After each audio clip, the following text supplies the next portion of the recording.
We started this chapter looking at some of the effects and how the ideas of the Enlightenment were put to, practical application. And then, of course, we started with the first of the revolutions that will be occurring as a result of these Enlightenment ideals. And so the first was the American Revolution.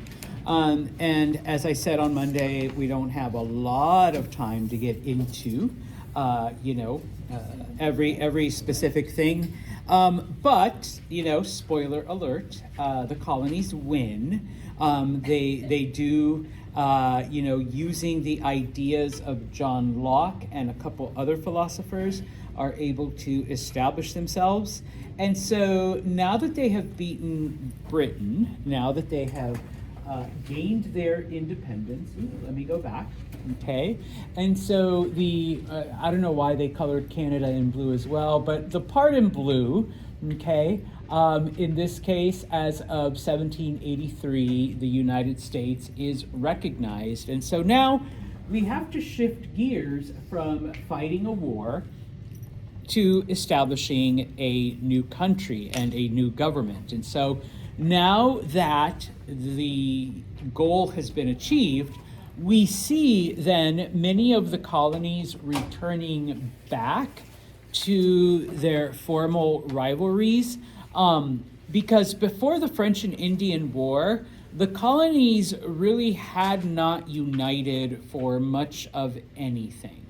Okay, or at least not all 13, okay? And if they did, it was typically a temporary arrangement. And so throughout the years of the revolution, obviously their one goal was independence. But now, we're done, okay?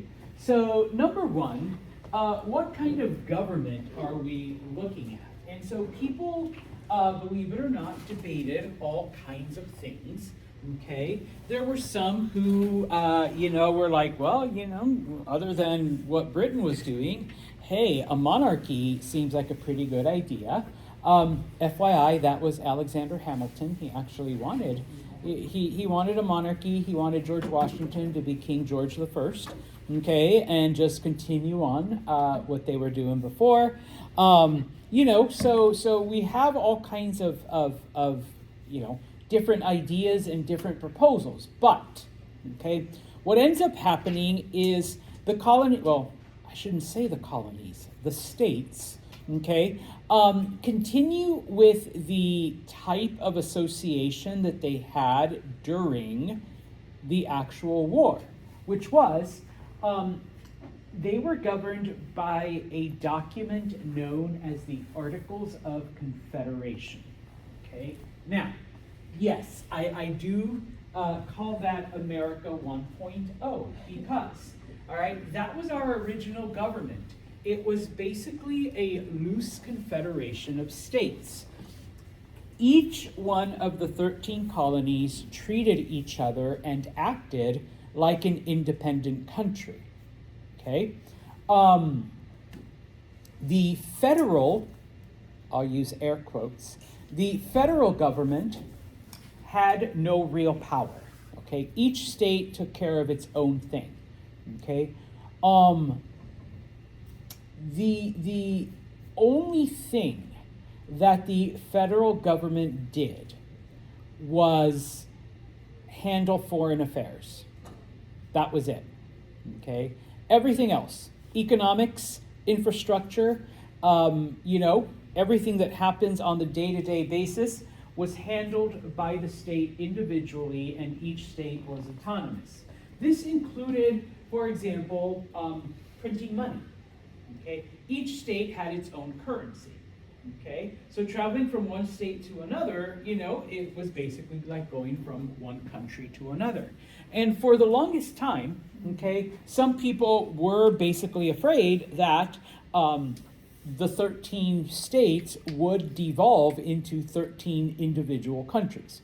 Okay, now, what ends up happening, and I don't remember if your chapter deals with it, but there was a minor kerfuffle known as Shays' Rebellion. Yes. It happens in western Massachusetts, where farmers are having their land foreclosed on, and so to stop the foreclosures, they take over the courts, and they basically keep the government out.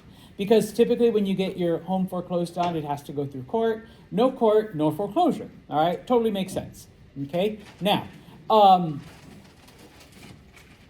Massachusetts wanted the federal government to do something about it, okay? Federal government says, we don't even have an army. Like, we have nothing, okay? Massachusetts, they didn't quite have the ability to take care of it either. Eventually, it does get put down, but people begin to say, okay, obviously our current government isn't really working, and we're at the point where anybody who says my rights have been trampled on, like these farmers said, they could just pick up their guns and do whatever, okay? And we have a government that really has no power to handle things. And so, in 1787, okay, actually there was a couple other conferences before, but in 1787, you get representatives from each of the colonies meeting in Philadelphia, okay?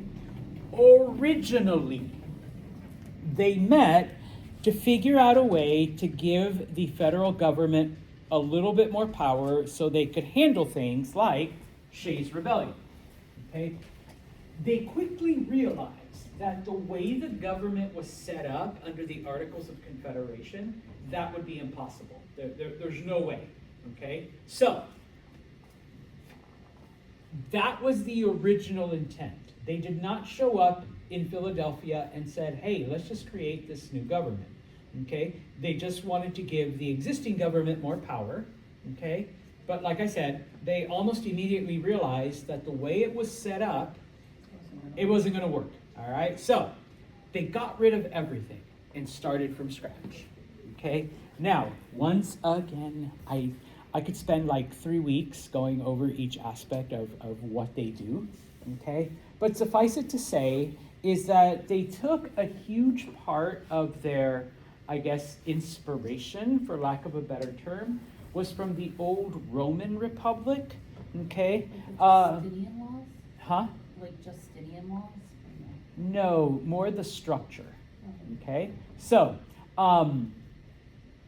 yes, we'll let people decide, we'll give people the freedom to vote, but you're not going to vote on issues. You'll vote for representatives, and those representatives will decide.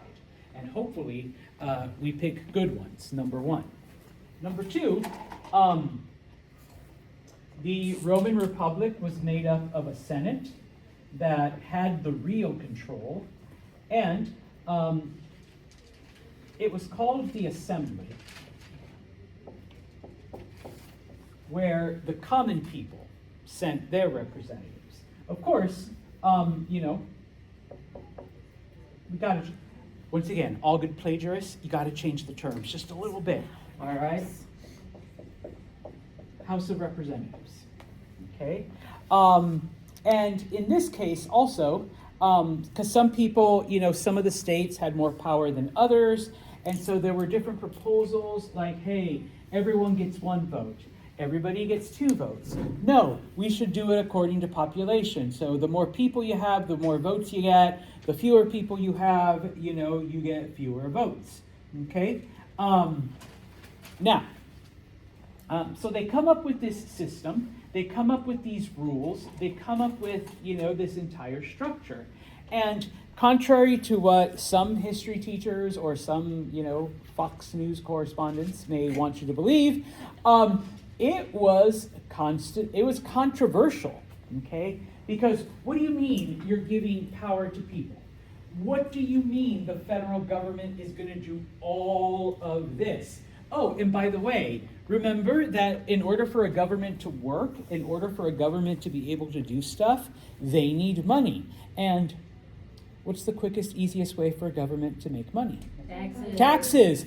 Didn't we just got rid of a government that wanted to tax us, and now you're telling me we're going to have to give this new government the ability to tax? Because under the Articles of Confederation, the government couldn't tax people. They could ask for contributions, okay? Like the bell ringers at Christmas time outside of Walmart. You know, that's all they could do, okay? And if people felt generous, they would give money to the government. Otherwise, whatever, okay? So, there were now, part of the issue was, just FYI, okay? I promise I'll come back, okay? The meeting started in May of 1787. Once they realized that they had to scrap everything, they shut the doors and did not let anybody in. Okay? What if our guys did that right now? Okay? Yeah, I know. We'd all be like, what the fuck? All right? They came out in September and said, here you go. Okay? So, people had to be convinced. People had to be negotiated with. There were compromises, okay? A lot of compromises, okay? One of them we still basically have, and that's the Electoral College, okay? When you go to vote in a presidential election, like the last one, you did not vote for Kamala Harris, and you did not vote for Donald Trump. Okay, even though that's what the ballot said. You voted for people who promised to vote for Kamala Harris or Donald Trump. Okay, it's a messed up system. All right, and I'm one of the people that have been preaching we need to get rid of the Electoral College, but it was part of the compromise here. Because number one, you don't want to give people too much control, and so this would create a barrier. But also, okay, in the South, you had slavery, and the slave states were like, hey, we don't have as many people as you non-slave states do, but we have all of these slaves, okay? We want to count them for our population thing, but we're not going to let them vote because they're slaves. Okay, and so I know, right? The Electoral College was part of that compromise, where you get to count your slaves, but you don't actually give them power. All right, the power is with someone else. Okay. Oh, and by the way, we don't obviously do this anymore since we don't have slavery, but slaves only counted for 3/5 of a person. Okay, that was another one of the compromises, the 3/5. Okay, because it's like, okay, Southern people, you say you want them counted as people, but you don't want to treat them as people. You want to treat them as property. And so the compromise was, well, they're only 3/5 of a person, okay, type of thing. So for every slave, you got 3/5 credit, okay? So anyways, okay, the group of people, okay, that were against the Constitution were known as Anti-Federalists. And they basically felt that this gave the government too much power. This was a recipe for disaster, recipe for tyranny, and we promise you in a couple years, the government will control everything, okay? I think they were off by about 150 years, okay? One of the other compromises was that there has to be a Bill of Rights, okay? We want to make sure that people's freedoms are in fact guaranteed, and the only way to guarantee them is to write them down. Otherwise, we will not vote for this, okay? And so, the Bill of Rights is only the first 10 amendments, okay? So just FYI, like that whole freedom of religion, freedom of speech, freedom to bear arms, those are extra. That wasn't in the original document, okay? That was the stuff that people had to negotiate for, okay? Well, the Constitution is ratified in 1788. Out of the 13 colonies, and this is actually in Article 7 of the original Constitution, you only needed 9 states, okay? Rhode Island's the only one that didn't do it, right? Yeah, not until 1790. So it took them 2 more years. So for 2 years, they were like unofficially not part of the United States. But anyway, it's always fun to look at those things like that. Anyone know what the first state was? Oh, this is trivia. Ooh, Delaware. They were the first ones. That's why if you ever see Delaware license plates, it says the first state. It does, and I always wondered that. Okay. They were the first to sign the Constitution. Yeah, okay? So now if you ever go to bar trivia and they ask that question, you'll be like, Delaware! Yes! Thank you, Santos. All right? So yeah, okay? It was Delaware. All right? So that is the beginning of America 2.0, which I think we would be like 2.011 or 15 or 2.062, because we have made changes. We have made adjustments since then. Okay? Now, obviously, are things over? No. Because, debates and controversies and all this other shit continues on for decades. The biggest one for the first 80-something years of America's history is slavery, the debate over slavery, and it takes an entire civil war before that one is resolved, okay, type of thing. Bless you. Today we have all kinds of debates over, different aspects of the Constitution, and especially under the current administration, freedom of speech, especially when it comes to freedom of religion, okay? Some groups want to force one religion on everything, and they want to marginalize others. And not even talking about the 10 amendments, but right now one of the current debates is the 14th Amendment, which guarantees citizenship to anybody born within the borders of the United States. Okay? The argument is, and kind of has to do with this right here, the argument is that when the Constitution was first, or when the 14th Amendment was written, it was meant to apply to the children of former slaves. Okay, but so how can you now change that to apply to the children of non-citizens? Okay, and so huge debate, even though the Supreme Court has upheld it in the past, type of thing. So yeah, okay. Now we don't have time to discuss all of that. I am so sorry because we got to go to France. But the American Revolution does become an inspiration for other people. Okay, because it is the first time that a monarch, thanks, is gotten rid of, and we have applied the principles of John Locke that the people decide what type of government they're going to have. Not because God said so, no, but because the people said so. Okay? Type of thing. Yeah, that's called divine right. You still need to know what it means. Divine right. Okay? Now, we're moving on to France. Wait a minute. Where's the map? I need to show you the map. Okay, so we're done with this. Okay, and now we're moving to France. Okay, the French Revolution. Oh my gosh, this one's not awesome, but okay. Now, remember, okay, that after 1778, the French gave all kinds of money, soldiers, materials, everything you can imagine, okay, to the colonies to help them fight against Britain, okay?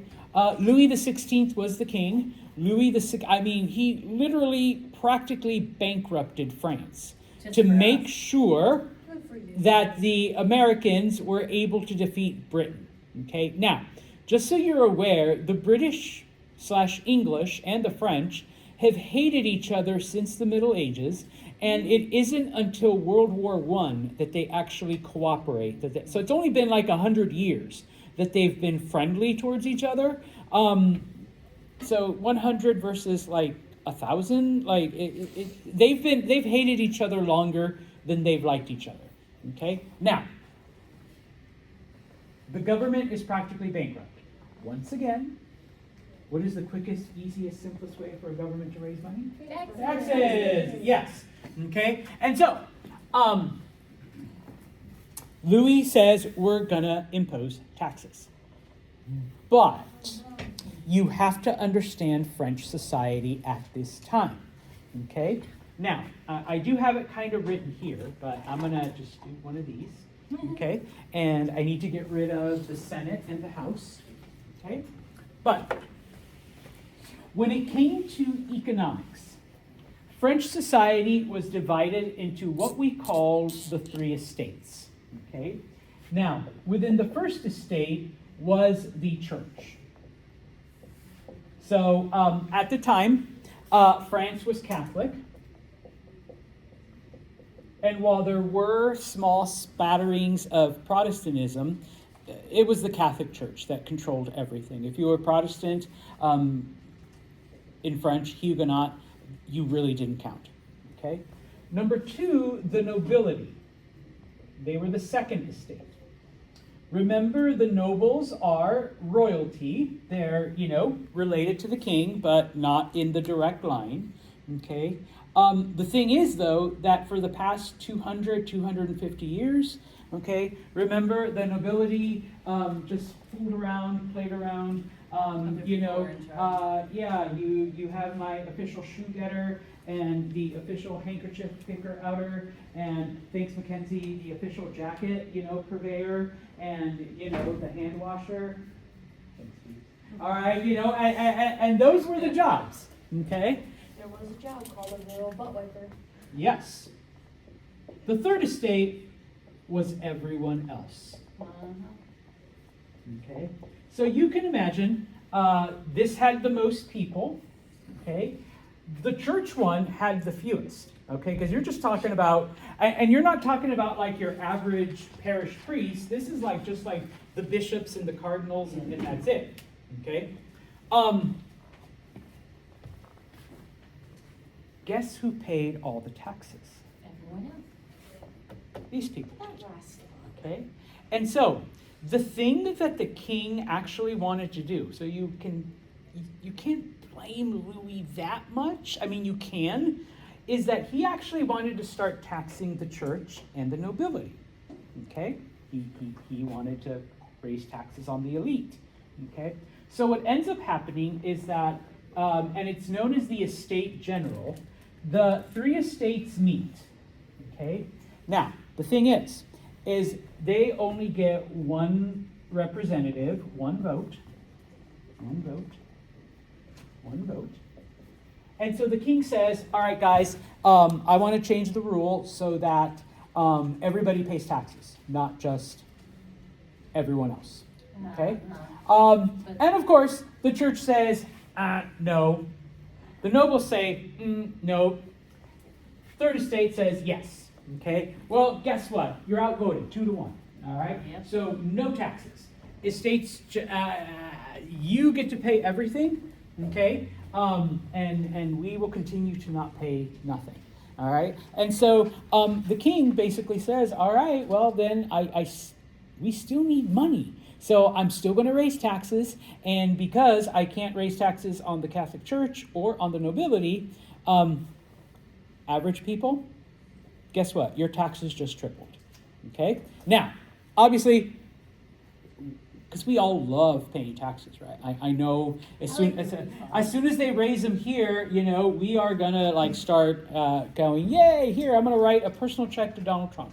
All right, just because. No, we're not. Okay, I don't know. Maybe Schmitty is, but otherwise, you're like, yeah, I'm gonna give it to him directly. Like, here you go. Here's my cash. All right, and so what ends up happening is that the third estate has had enough, because this is the way France has operated for a very long time. Okay. And they're basically like, yeah, the country is in financial ruins. And you're telling us that the people with the least amount of money are responsible for basically saving it economically. So what they do is that they meet on their own and they call themselves the National Assembly. Okay? They're like, we are not going to go along with that. We're going to come up with our own plan. Okay? Now,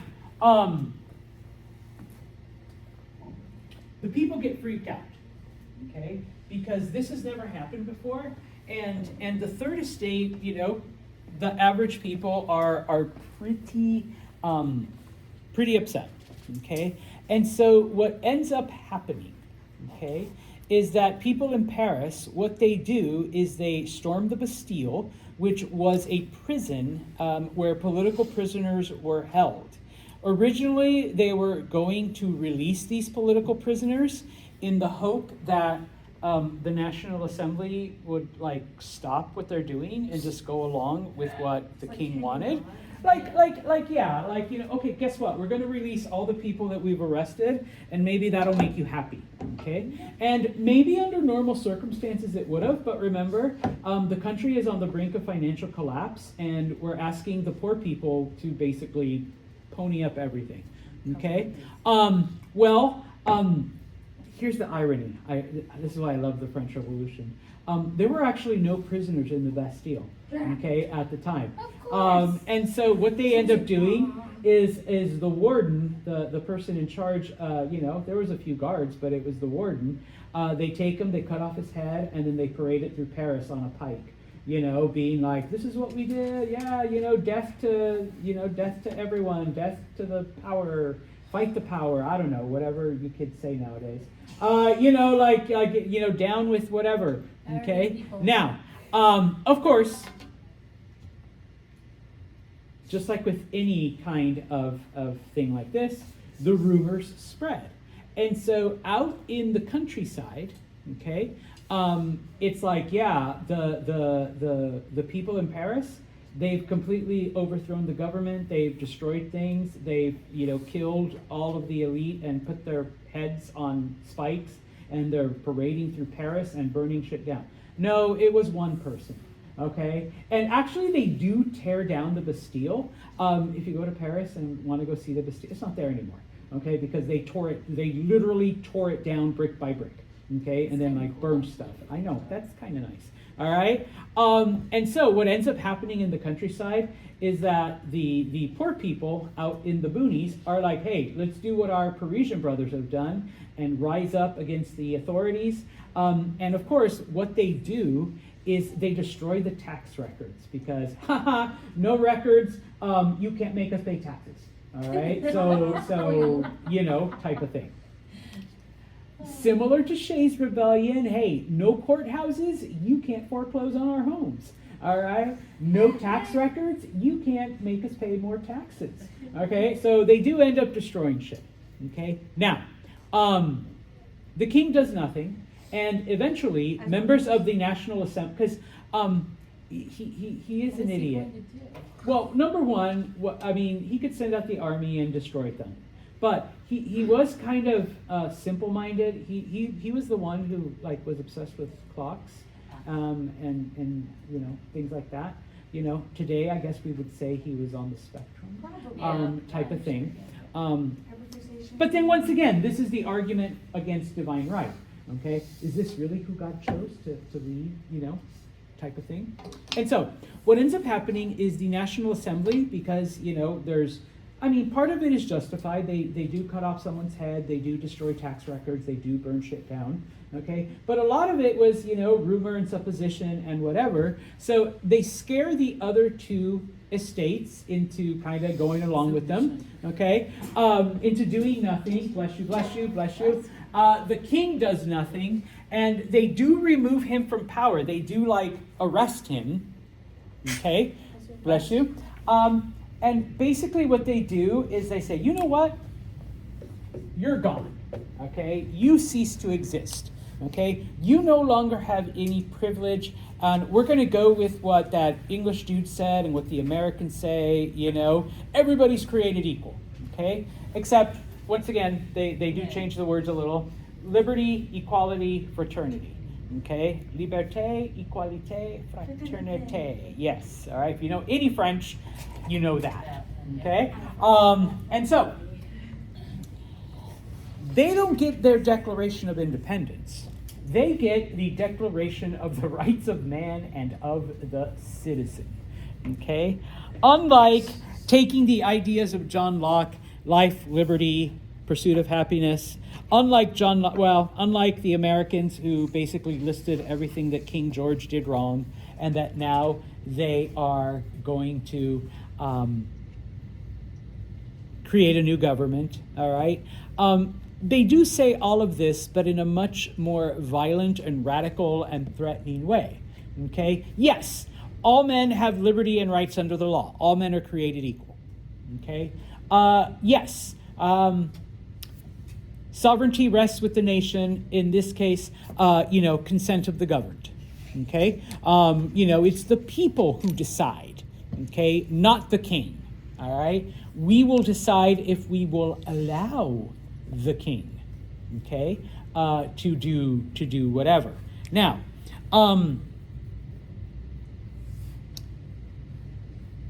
what ends up happening is, and you have to remember that the United States is the first one to have overthrown or at least broken away from a monarchy. Not overthrown, but they broke away, okay? In this case, though, we are looking at the complete removal of the king. Every country in Europe is ruled over by a monarch, is ruled by a king. And in many cases, they're all related, either by marriage or they're distant cousins, okay? And so the threat becomes, if the French are able to get rid of their king, how long until our people try to get rid of us? Okay, so, okay, and of course, when it comes to any revolutionary group, all right, even in the American Revolution, remember, it was never more than 1/3 for independence, 1/3 stay with Britain, 1/3 I really don't care, all right? You kind of had the same thing in France, okay, except that in France, you basically had all of these other monarchies that are like, we need to stop the French people from getting rid of their king before our people decide we're going to follow the example. So Austria, Prussia, which was the largest of the German kingdoms outside of Austria, Britain and Russia all send armies to attack France, okay? And basically their mission is to put Louis back on the throne, okay? Basically destroy the National Assembly and give Louis back his power, okay? So the French are basically fighting each other and fighting an invasion by 4 different countries, okay? So it gets pretty violent, okay? Now, so we see in France, okay, because obviously they're a bit more radical than the Americans were, people are being forced to take loyalty oaths. People are being, either you're with us or you're against us, and if you're against us, you might as well just die, okay, type of thing, okay? And of course, some cities wanted, some areas wanted to remain under a monarchy, some areas wanted to overthrow them, okay? And of course, because you still had, these people around, and so some of them followed along with the rest of the groups and so on. Okay, and so amongst all of this chaos of not only internal fighting, but remember, we also got to keep these foreigners out that are trying to invade us. Okay, we get what is called the Reign of Terror. And yes, it's called the Reign of Terror for a reason. Okay, in 1792, okay, the French monarchy is abolished, and the first French Republic is declared. Now, I say first because right now, in 2026, we're up to the 5th, okay? I know, America 2.0, no, in France, it's like 5.0. Plus, there were other monarchies in between, so I don't know, we're like at 8.0 type of thing. Like, the French have gone through lots of types of governments, okay? So, the first French Republic. Now, the Republic is fighting a war against the Austrians, the Prussians, the Russians, and the British, okay? Louis is the king. Marie Antoinette is his wife. If you don't know the story, Marie Antoinette is Austrian. She was an Austrian princess who was married off to the King of France. Austria is one of the countries who is, attacking. Through his wife, Louis had been sending French strategy to the Austrians, number one. When people found out that there was a possibility that they were getting information from Louis, he tries to escape. Okay, if we can make it to Austria, if we can at least make it to where the Austrian soldiers are, my brother-in-law will help me. Okay, that was the plan. Unfortunately, Louis didn't quite understand the urgency. He really didn't.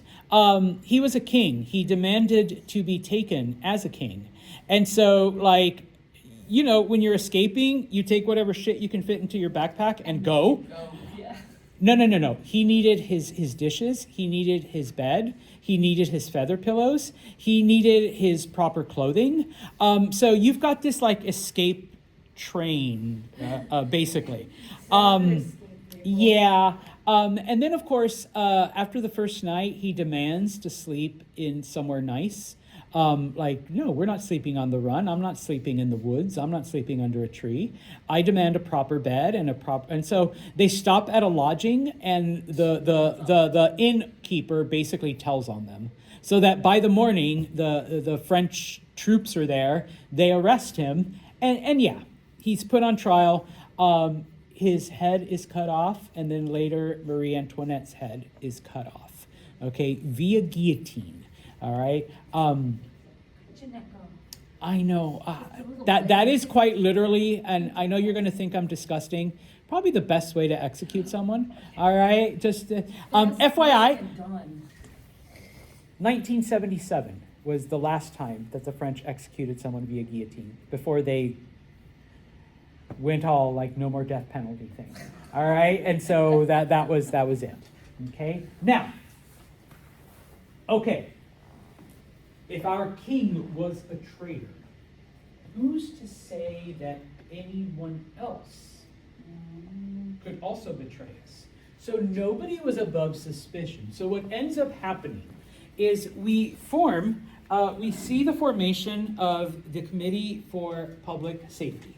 Okay, it is led by a man named Maximilien Robespierre. They kill over 40,000 French people during a period of about 8 months, the Reign of Terror. Okay? Anyone who is suspected, anyone who isn't 1,000% behind the revolution, okay, is executed via guillotine.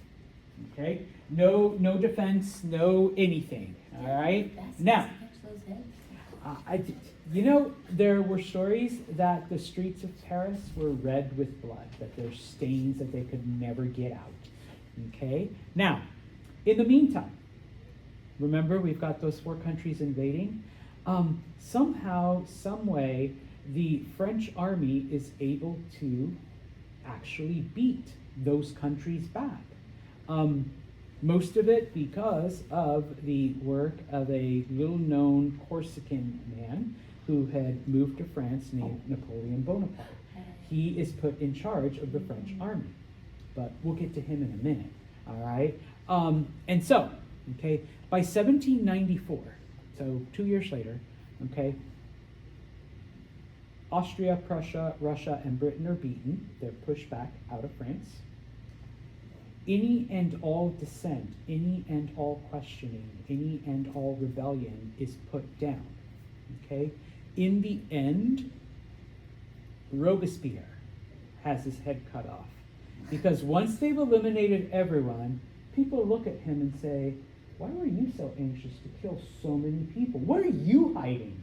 Okay?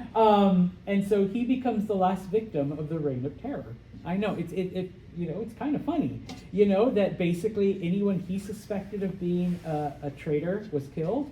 And then they're like, why were you so anxious to kill so many people? What did they have on you? All right, you know what? Let's just cut your head off too, just to make sure. Wasn't it him that invented the guillotine? No, it's someone else, but he put it into use. Okay? Now, obviously, a Republican form of government doesn't work because, all right, except for the army. And so they get rid of the Republic. So France 1.0 literally lasts 2 years. And what they have is something called the Directory, which is basically a council that rules over France. Okay, so we have moved from the Republic 1.0 to the Directory 1.5. Okay, we can call it 2.0. All right, now, can't get into all the shit that the Directory does, but because they do, and pardon my French, literally, they do fuck up royally, okay? They are overthrown in a military coup led by that same general that led the army to victory. Like, it was 4 against 1, and France was kind of handicapped by having to deal with its own revolution, okay? So yeah, the leader of the army, who is Corsican, he's not even French, he is from the island of Corsica. He is now leading the army, and he leads this coup d'etat, okay? In this case, he was the general. He's basically the one who leads the French forces to victory. He comes from a minor noble family on the island of Corsica, but he is able to rise up, obviously, to the top based on merit, okay? Because otherwise he would have remained just at the bottom. I mean, he's still better than the average person, but he would have remained at the very bottom of the social ladder, okay? And of course, he does gain power, and he is extremely popular and extremely charismatic, okay? And yeah, it doesn't hurt that he rescued France from foreign invaders. And so he takes that popularity and, of course, is able to slowly but surely take control of France. Okay. Now, when they overthrow the Directory, they end up with a group known as the Triumvirate. Eventually, it's 3 people, but eventually Napoleon kind of exerts control over everyone. Okay. Now,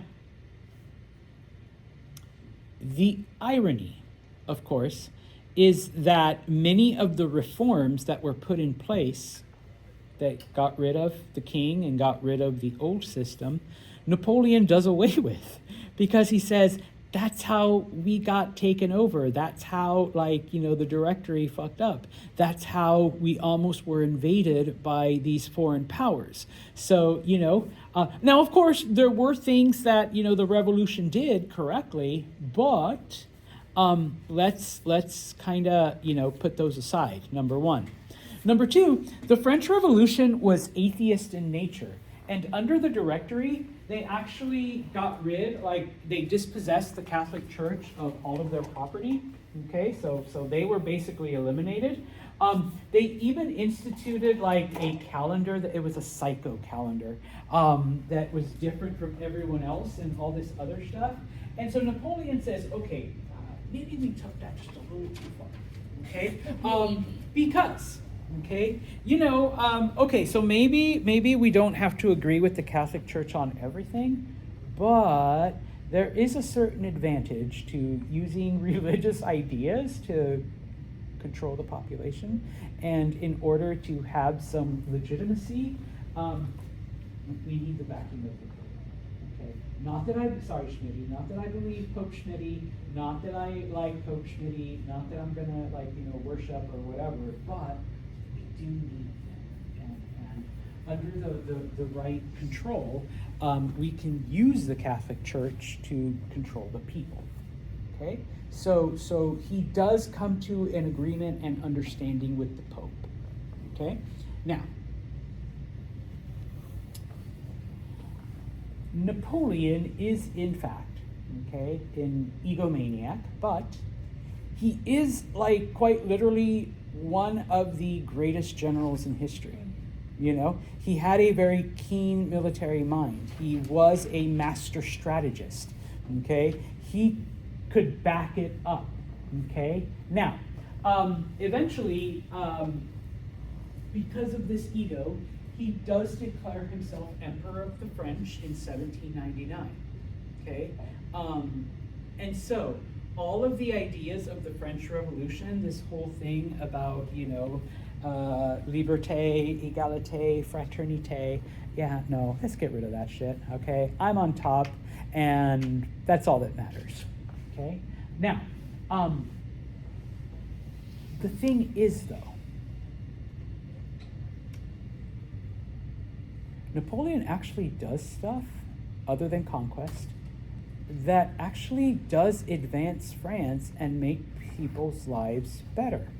Number one, he does institute a system of merit-based advancement, okay? Because he was like, okay, this is where this failed, okay? Because what if you do have a keen mind? What if you are smart? Then you should be able to advance as far as possible. And of course, that's how he got to where he was. So he wasn't about to deny that opportunity to other people, okay? Number two, part of the reason why all of this happened is because the poorest of the poor in France had all of the tax burden, whereas the wealthy and powerful paid nothing, okay? And so one of the things that he does is he reforms the tax code in France, okay? So that with the exception of him and his family, taxes are equitable, okay? Including the church. The church starts paying taxes, okay? And just FYI, no offense, Catholics, the Catholic Church is rich, okay? And so the French Catholic Church starts paying taxes, okay? And it's like, oh, okay. So the economy is stabilizing now that we're taxing, all of these groups, okay? The other thing that he does is basically like, under the old system, like you just had to annoy the wrong person and your rights were taken away.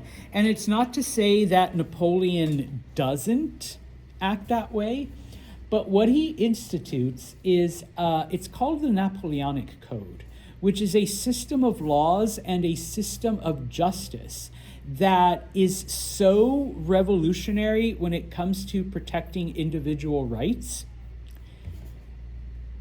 Most of Europe today operates under the Napoleonic Code, still, 200 years later.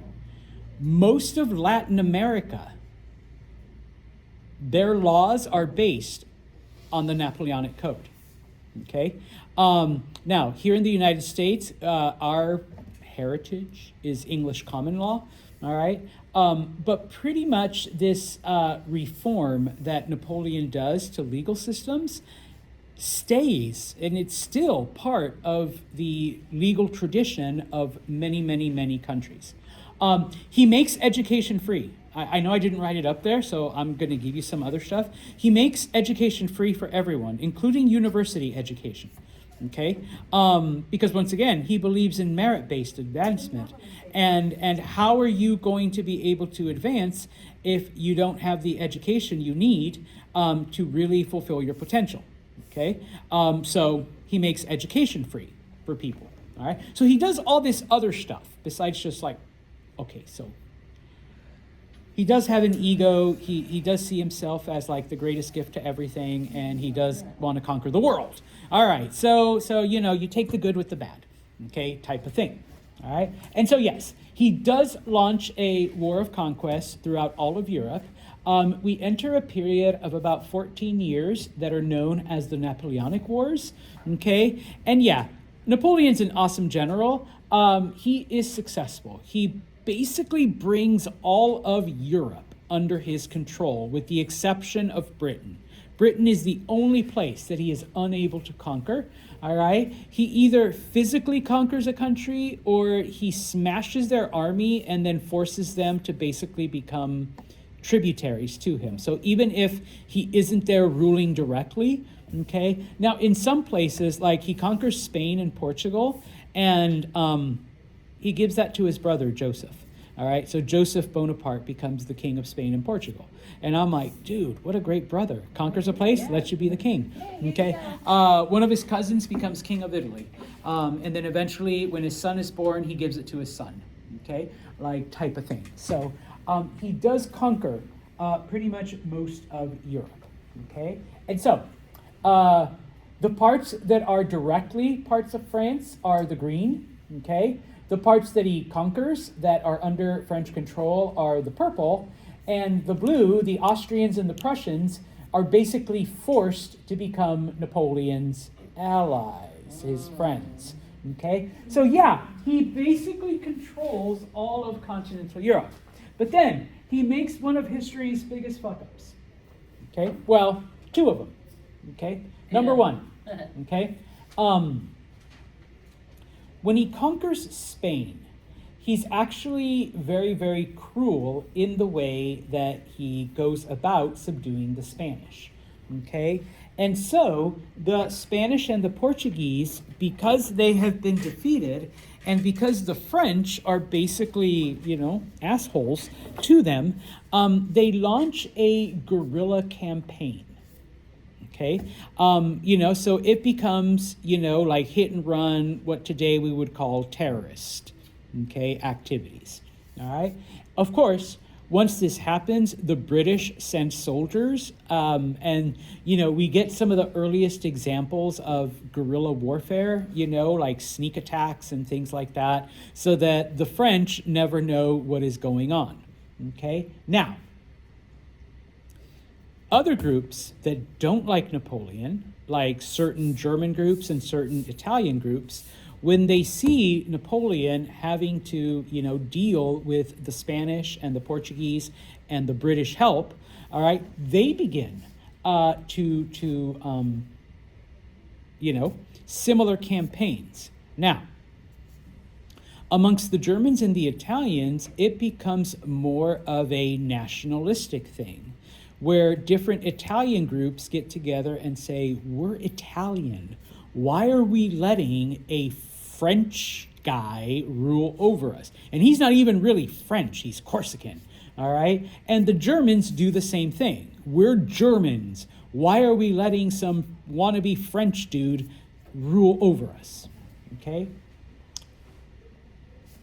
Finally, his biggest mistake, and the biggest mistake anybody in history could make, Hitler would repeat it 100 years later. He decides to invade Russia. Okay, you don't invade Russia. Okay, I guess we can tell Trump that too, but I don't know. Anyways, when he enters Russia, he has an army of 600,000. All right, this army is massive. Okay, the thing about Russia, at least during this time and then later during World War II, number one, it's cold. He does invade in the summer, but the Russians will always trade space for time. They will retreat. They will burn everything down so that you have no resources left. Okay? They will wait for winter to come, and then when it's cold, that's when they will attack. And that's basically what they do to Napoleon. Okay? When he leaves, he actually does make it to Moscow. But Moscow has been burnt to the ground by the Russians themselves. There's like literally nothing for him to take. Okay? So they begin to go back to France. By the time he makes it back to France, he's only got 20,000 men. All right? He has lost 580,000 soldiers in this disastrous campaign against the Russians. All right? And so by this point then, number one, the rest of Europe unites against him. Okay? They are able to beat him, and they exile him to a little island off the coast of Italy called Elba. Okay? Napoleon says, you know what?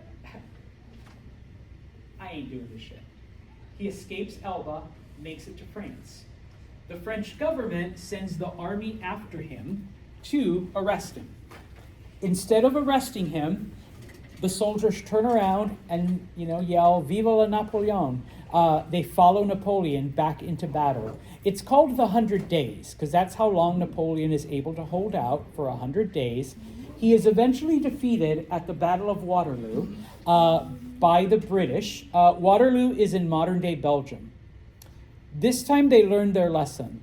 They sent him to an island called Helena, which is in the South Atlantic, in the middle of nowhere. Even if he does escape, it's water in the Atlantic Ocean, somewhere between Africa and South America. All right, there's no way he's making it back to France. Okay, actually, he does die, but he dies of syphilis, because they do, okay, Napoleon, he needs ladies. So yes, conjugal visits, and one of them, gets him sick, and he dies of syphilis. But that is the end of Napoleon and the French Revolution, which, after all of this that we've talked about, okay, do we go back to what France was before Napoleon and before the Revolution? Or do we try to do something new? Spoiler alert, they bring back the king. So for the last 20 years, basically, it becomes a waste. Okay, but don't worry, once people get a taste of certain freedoms, you can't keep it down forever. All right, so we will continue to talk about this. Actually, I think we're going to move on to Haiti. Yes, we are, on Friday.